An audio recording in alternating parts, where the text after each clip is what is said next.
Hello, my name is Morad Montazami. I'm the co-curator of the Casablanca Art School exhibition, Platforms and Patterns for a Post-Colonial Avant-Garde, 1962-1987 at the Sharjah Art Foundation, co-curated with my colleague Madeleine de Colnay from Zaman Books and Curating Platform, and Hour Al-Qassimi from Sharjah Art Foundation. Today I'm going to explain about a specific work from the exhibition, which itself spans more than 20 artists and more than 20 years. But one of the obvious pioneers and pillars of the Casablanca Art School is Mohamed Melehi, and hence presenting his work here, actually a late work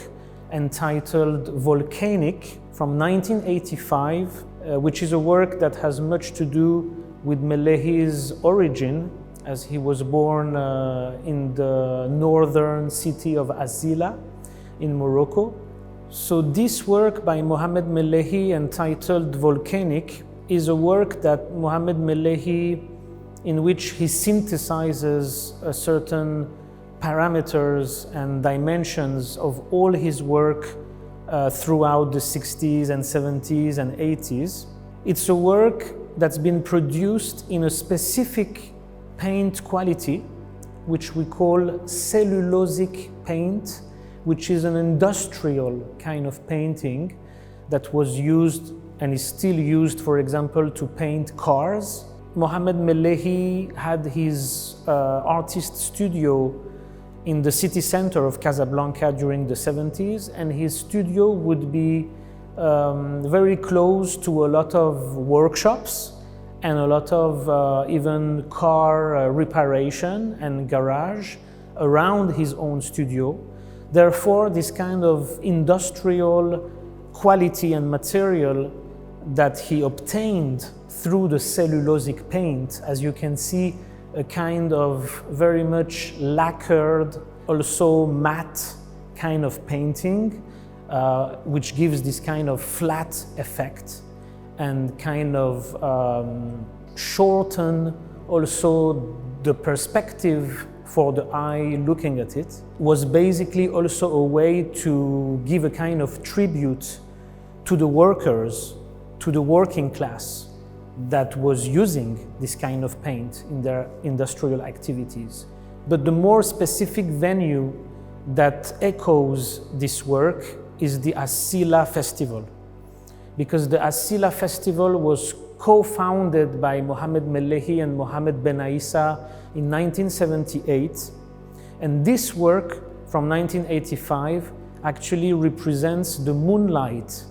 and the kind of night landscape of Asila city, where this outstanding cultural festival took place since 1978, where Melehi and Tony Maraini,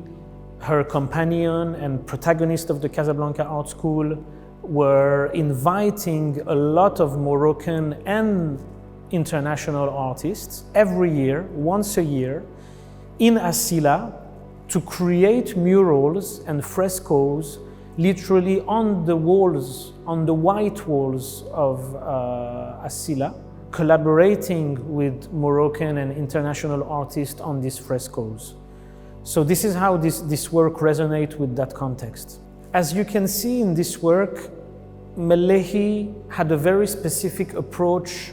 to landscape painting and seemingly abstraction. The patterns structuring the work itself are patterns related to a cosmogonic language, a visual language made universal not only because of its abstraction or almost abstraction, or between abstract and figurative, but also to do with the natural elements. It's also important to remind that most of these symbols to do with nature and to do with,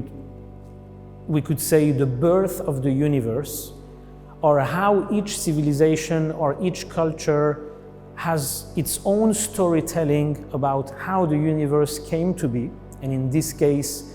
Melehi's cosmogony would be definitely influenced by the Asila climate and the Asila landscape, has also to do with the Afro-Amazigh jewels and also the Afro-Amazigh tapestries.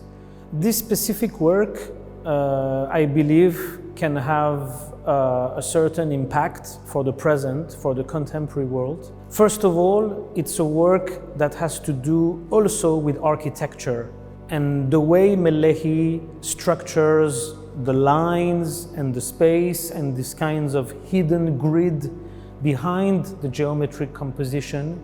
is very much a way to relate his painting, again, not necessarily to a museum space or an official art space, but also in terms of how the artwork can integrate or be included into the everyday as potentially public space, but also potentially private space, but mostly playing out with architecture, either with external and building architecture or either with interior design. Because Mohamed Melehi, beyond his skills and roles as a painter, a photographer, a graphic designer, a muralist, a pedagogue,